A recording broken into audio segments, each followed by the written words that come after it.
Welcome to TalkReady English, where we listen, practice, and become more ready to speak. Hi everyone, I'm Alex. Thanks for spending part of your day practicing English with us. And I'm Mia. Today we're talking about change, but not the dramatic movie kind of change. No music, no running up a mountain, no completely new life by tomorrow morning? No, we're talking about much smaller changes. Honestly, that sounds more useful. We'll look at daily actions, habits, self-talk, motivation, confidence, environment, and how all of those ideas connect to English learning. So this is partly an English lesson and partly a practical conversation about improving everyday life. Exactly. And there is no promise of instant transformation. Good. I was worried I needed to become a completely new Alex before dinner. You can stay, Alex. That's a relief. You seem unusually energetic today. I actually slept well last night. That explains a lot. And this morning, I did something different. What did you do? Normally, I wake up, turn off my alarm, grab my phone, and become a scrolling zombie. A scrolling zombie before coffee? Exactly. My body is awake, but my brain is just moving a thumb. So what changed this morning? I left my phone alone for a few minutes, opened the window, stretched, and played some music. How long did all of that take? Maybe 5 minutes. And did it change how the morning felt? Surprisingly, yes. I wasn't suddenly a superhero, but I felt more awake and less rushed. That's a good example of today's idea. A tiny change can still be a real change. Exactly. I think people sometimes imagine changing their life means quitting everything, moving somewhere new, and becoming a different person. Sometimes big changes happen, but many meaningful changes begin with small, daily choices. Like opening a window instead of opening social media. Or listening to a short English conversation instead of waiting until you have a full hour to study. Or saying one sentence in English instead of planning to speak someday. Or replacing one harsh thought about yourself with a kinder, more useful thought. That sounds almost too small. Small actions can create change because small actions are easier to repeat. And repeated actions become part of normal life. Exactly. Today's episode is not about magic, pressure, or becoming perfect. It's about actions that slowly add up. Yes, one short listening practice, one sentence, one speaking attempt, one kinder thought, one better choice in your environment. That feels possible. And possible is a very good place to start. But if small changes are possible, why do so many people still feel stuck? Let's define that word first. If you feel stuck, you want to move forward, but you feel unable to move. Like, I know I want better English, but I keep doing the same things. Exactly. What makes people feel stuck? 5 common reasons are fear of failure, no clear direction, negative self-talk, waiting for motivation, and waiting for confidence. I recognize all 5. Let's connect them to English.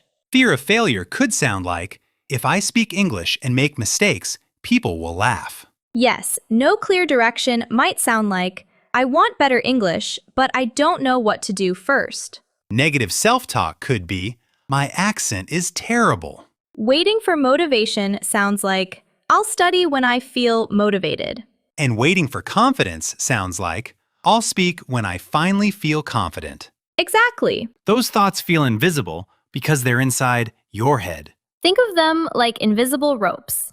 Ropes that quietly hold me in the same place. Right. And you cannot loosen a rope you never notice. So step 1 isn't immediately fixing everything. Step 1 is noticing what is holding you back. Let's start with fear of failure. Failure simply means something did not work the way you wanted. But emotionally, failure can feel much bigger than that. Absolutely. People sometimes treat one bad result as proof that they should stop. Like making mistakes in one English conversation and deciding, I can't speak English. Exactly. But one difficult conversation is one experience, not your final identity. What about recording my voice and thinking it sounds strange? That's another common example. The first recording may feel uncomfortable because you're not used to hearing yourself. Or I start a study habit and miss Wednesday. Missing one day does not erase Monday and Tuesday.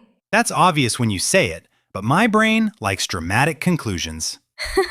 Many brains do. So how should I think about failure? Failure can be part of the road. It does not have to be the end of the road. Meaning, I try, something doesn't work, I learn, and then I adjust. Exactly. I suppose anyone who changed something important has mistakes we never see. Yes, success often has a hidden history of awkward attempts, wrong choices, and small failures. So trying and learning is better than protecting myself by never starting. That's the key idea. The second rope was no clear direction. A big dream can be exciting, but without a next step, it can also feel overwhelming. Like, I want to improve my English. That's a useful goal, but it does not tell you what to do today. Same with, I want to change my life. Yes, or I want to be more confident. They sound meaningful, but they're vague. Let's make them clearer. Today, I will listen to 10 minutes of English. Now I know what to do. Tonight, I will write 2 sentences about my day. Small and specific. This week, I will practice 1 self-introduction. That connects to our last episode nicely. Tomorrow morning, I will read 1 paragraph. I can actually picture myself doing that. Think of direction like using a map. I don't need to see the entire journey. Exactly. You only need enough information to take the next useful step. Like a GPS, it doesn't need to explain every road in the country. It just needs to tell you where to turn next. So direction doesn't need to be huge. It needs to be clear enough for the next step. Now let's talk about negative self-talk. Negative self-talk means the unkind or discouraging things you repeatedly say to yourself in your mind. Things like, I'm stupid. Or, my English is bad. I always fail. Everyone else is better than me. Or the big one, I can't change. Those sentences can become automatic. Which means I may not even notice how often I say them. Exactly. The goal is not to replace them with unrealistic statements. So I don't need to stand in front of the mirror and say, my English is perfect. Especially if you don't believe it. What can I say instead? I'm learning. Simple and true. I'm improving little by little. That allows progress to be gradual. Mistakes are part of practice. That helps me stop treating mistakes like emergencies. I can take 1 small step. Much easier than solving my whole future today. I don't need perfect English to begin. That's probably the sentence I need most. Try to make your inner voice a coach, not a critic. A coach can still be honest. Of course, a good coach can say, that didn't work. Let's try something different. Instead of, you're terrible, give up. Exactly. The next 2 ropes are motivation and confidence. And these are interesting because people often wait for them. I definitely wait for motivation. What does that sound like? I'll study English later when I feel motivated. And when does motivation arrive? It seems to have lost my address. That's why starting first can be useful. So motivation can come after action? Often, yes. You begin for 2 minutes and then continuing feels easier. Confidence can work the same way? Yes, people sometimes say, I'll speak when I feel confident. But speaking is one of the things that builds confidence. Exactly. It's like waiting to feel completely comfortable before getting into a swimming pool. You often become more comfortable after you enter and move around. What are some tiny actions for English? Send a short voice note. Record myself speaking for 30 seconds. Read 1 paragraph aloud. Answer 1 simple question in English. 1 imperfect action today can be more useful than a perfect plan that never begins. A messy today beats a perfect someday. That's the idea. Now, let's talk about how small actions actually create bigger change. Think about growing a plant. Not very dramatic. Exactly. You don't pour a year's worth of water on it one morning. That would be a very short gardening experiment. Plants usually need small amounts over time. So small actions are like daily drops of water. Yes, 1 action feels small, but repeated actions can add up. And habits do more than improve skill, right? They can also influence identity. What does identity mean here? Identity means how you see yourself and what kind of person you believe you are. So repeated action can change the sentence I use about myself. Exactly. Instead of, I'm someone who never studies English. You may slowly begin thinking, I am the kind of person who listens to English every morning. Or, I am the kind of person who writes one English sentence at night. Or, I am the kind of person who keeps going after mistakes. That's powerful because the habit becomes part of how I see myself. Yes, but remember that identity does not change instantly. We're still talking about slow evidence. Exactly. Each repeated action gives your brain a little more evidence. Let's give listeners some English habits they can actually try. Choose one, not all of them. Important warning, my usual plan is to choose 12 habits and survive for 24 hours.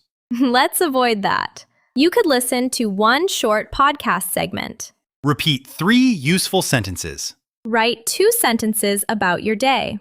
Read 1 page or even 1 paragraph. Learn 1 useful word. Speak for 30 seconds. Review 1 phrase before bed. Or leave 1 short comment in English. The best habit is not necessarily the most impressive one. It's the one that fits my actual life. Exactly. What if 5 minutes feels almost too easy? That's okay. Easy enough to repeat can be a strength. Then if I naturally want to continue, I can. Yes, but the small version still counts. Now I want to talk about something people sometimes call reprogramming your mind. We should explain that carefully. Because it can sound like magic. Our meaning is simple. You can practice noticing different things and using more helpful language with yourself. So I'm not pretending reality is different. Correct. You're not lying to yourself. What's the brain filter idea? Think about learning a new English word. Sometimes I learn a word and then suddenly hear it everywhere. The word was probably around before, but now your attention notices it more easily. So what I repeatedly focus on can influence what I notice. Yes, if you constantly tell yourself, I can't speak English, you may notice every mistake as proof. And ignore the 5 sentences I said successfully. Exactly. If you say, I'm learning, you may become more willing to notice small progress. Not imaginary progress, real small progress. Right. 3 tools people often hear about are affirmations, visualization, and gratitude. Let's define them simply. An affirmation is a positive or encouraging sentence you intentionally say to yourself. What's a realistic English example? I am getting better at English through regular practice. That feels believable. Exactly. An affirmation works better when it feels useful rather than ridiculous. What is visualization? Visualization means imagining yourself doing something.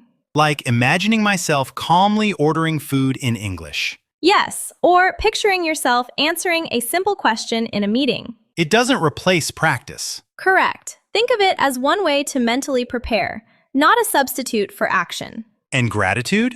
Gratitude means noticing and appreciating something you are thankful for. Maybe, today was difficult, but I'm thankful I had one good conversation. That's a good example. So gratitude doesn't mean pretending the difficult parts were wonderful. Exactly. You can recognize difficulty and still notice something good. All 3 tools seem to point attention somewhere useful. That's a good way to understand them. Now we need to talk about one of my favorite ways to delay action, perfection. You make perfection sound like a hobby. Sometimes it is. I can prepare forever. Perfection here means wanting everything to be completely correct before you begin. Like waiting until I know enough vocabulary to speak. Or waiting for the perfect course, perfect notebook, perfect schedule, and perfect mood. That could take years. Which is why waiting for perfect conditions can become another way of not starting. What's the alternative? Allow a messy start. Meaning my first version can be imperfect. Yes, a messy start can create momentum. What's momentum? Momentum is movement that makes continuing feel easier. Like riding a bike. Exactly. The first push can feel difficult. But once the bicycle is moving, keeping it moving takes less effort. That's the metaphor. So what's our micro challenge?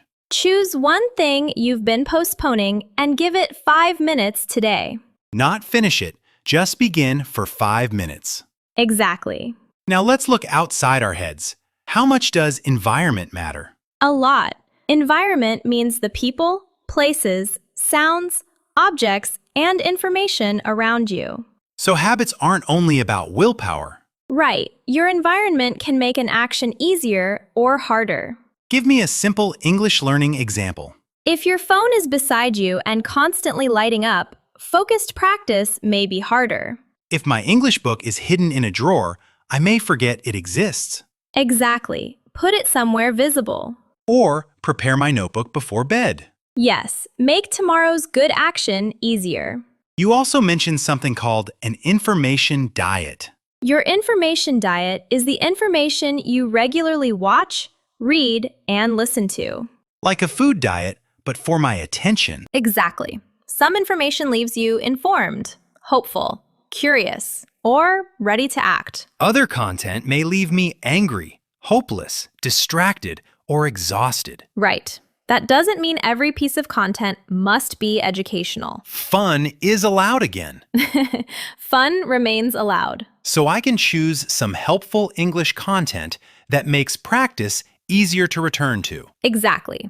Maybe follow one useful English channel or save one podcast you enjoy. And spend time with people who are also trying to grow. Yes, without judging people who are in a different place. Environment is about making good choices easier, not aggressively removing everyone from my life. Exactly. We've used many useful words and phrases today, so let's review them. Let's begin with autopilot. Autopilot means doing something automatically without giving it much conscious thought. Example 1.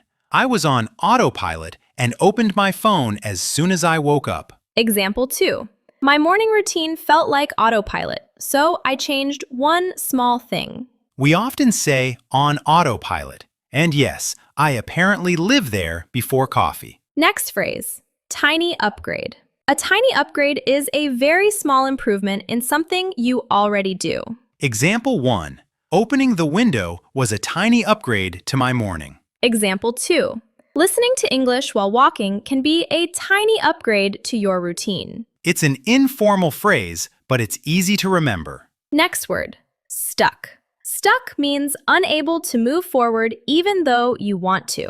Example 1. I feel stuck because I don't know what to study first. Example 2. She felt stuck, so she chose one very small next step. We often say feel stuck. That phrase describes a situation, not a permanent identity. Good point. Next word, failure. Failure means an attempt or result that did not work the way you hoped. Example 1. One bad conversation is not proof that I'm a failure. Example 2. Failure can teach you what to change next time. Failure can describe an event, but we should be careful about using it as a label for a person. Exactly. Next word, direction. Direction means knowing where you want to move or what your next step should be. Example 1. I need a clearer direction for my English practice. Example 2.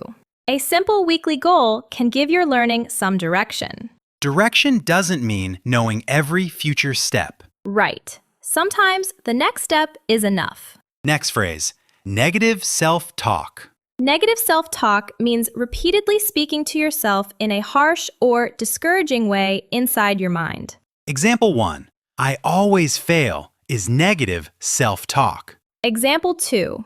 I noticed my negative self-talk and replaced it with, I'm still learning. The phrase is usually uncountable, so we normally say negative self-talk, not a negative self-talk. Excellent language note. Next word, motivation. Motivation is the desire or reason that makes you want to act. Example 1. My motivation is low today, so I'll start with 5 minutes. Example 2. Starting the task gave me more motivation to continue. So motivation isn't always something I need before action. Exactly. Next word, confidence. Confidence means trusting your ability to handle a situation. Example 1. My speaking confidence grows when I use English regularly. Example 2. She was nervous, but she answered with confidence. So confidence and nervousness can exist together. Absolutely.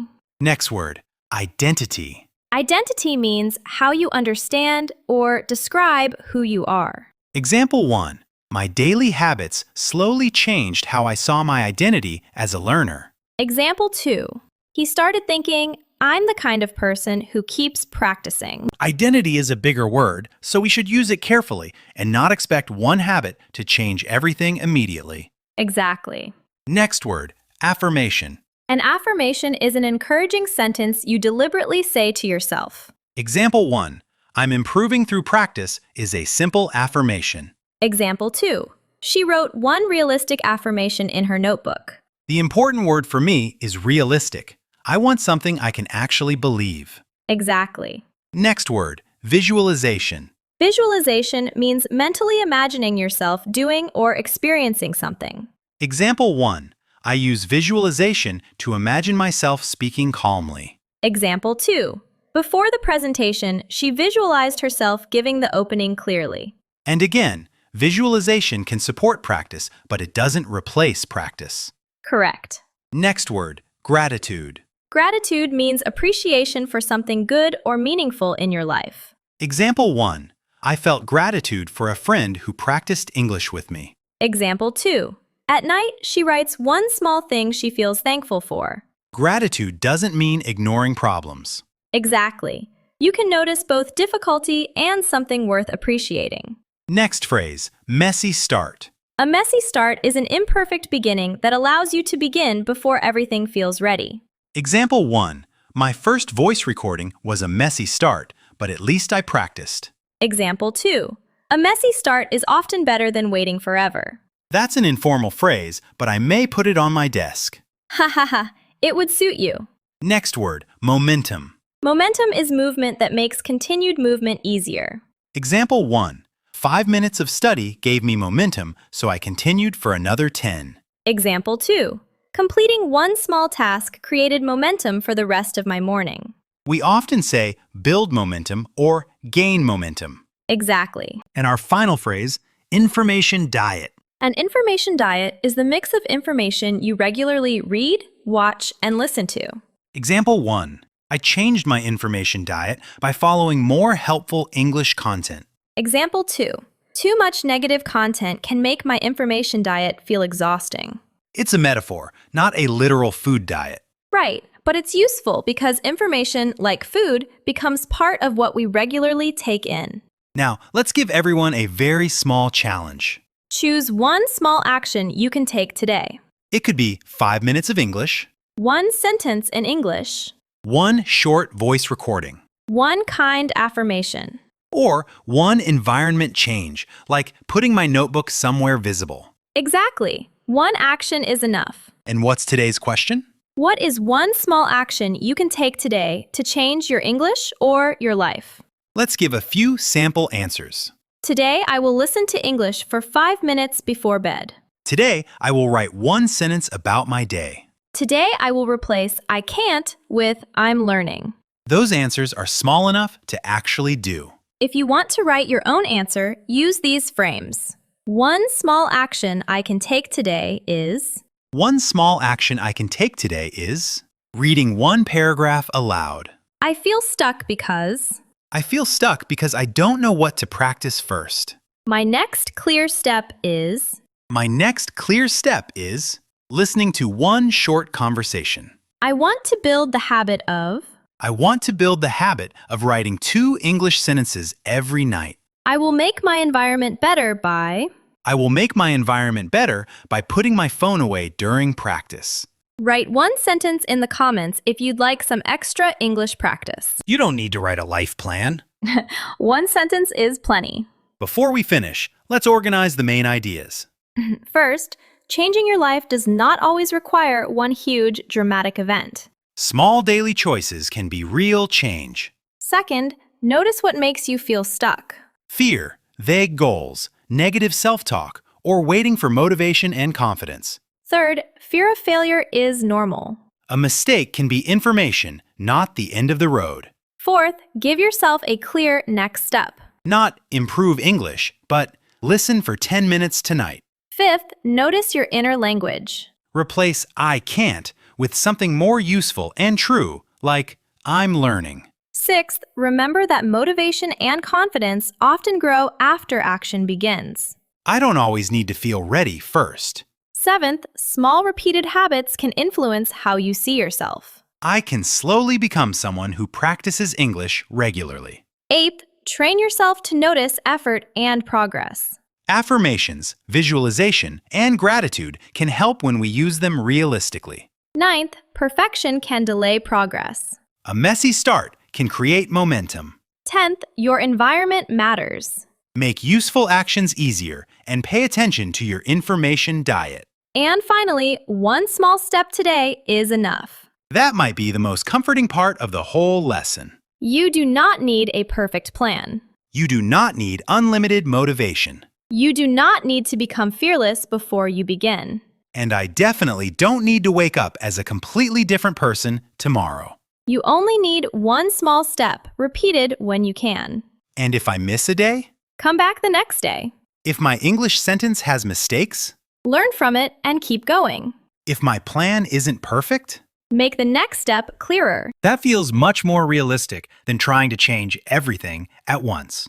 Little changes repeated over time can influence your skills, confidence, habits, and daily life. No guarantee of a magical new life. No magic required. Just action, learning, adjustment, and patience. Exactly. Thank you for practicing with us today. And thank yourself for showing up and spending this time learning. If this episode was useful, you can like it, subscribe, and continue practicing with TalkReady English. Choose one small action after this episode. Keep it simple enough to begin. Maybe 5 minutes, maybe one sentence, maybe putting the phone across the room. Small does not mean meaningless. Small can mean repeatable. And repeatable actions can slowly add up.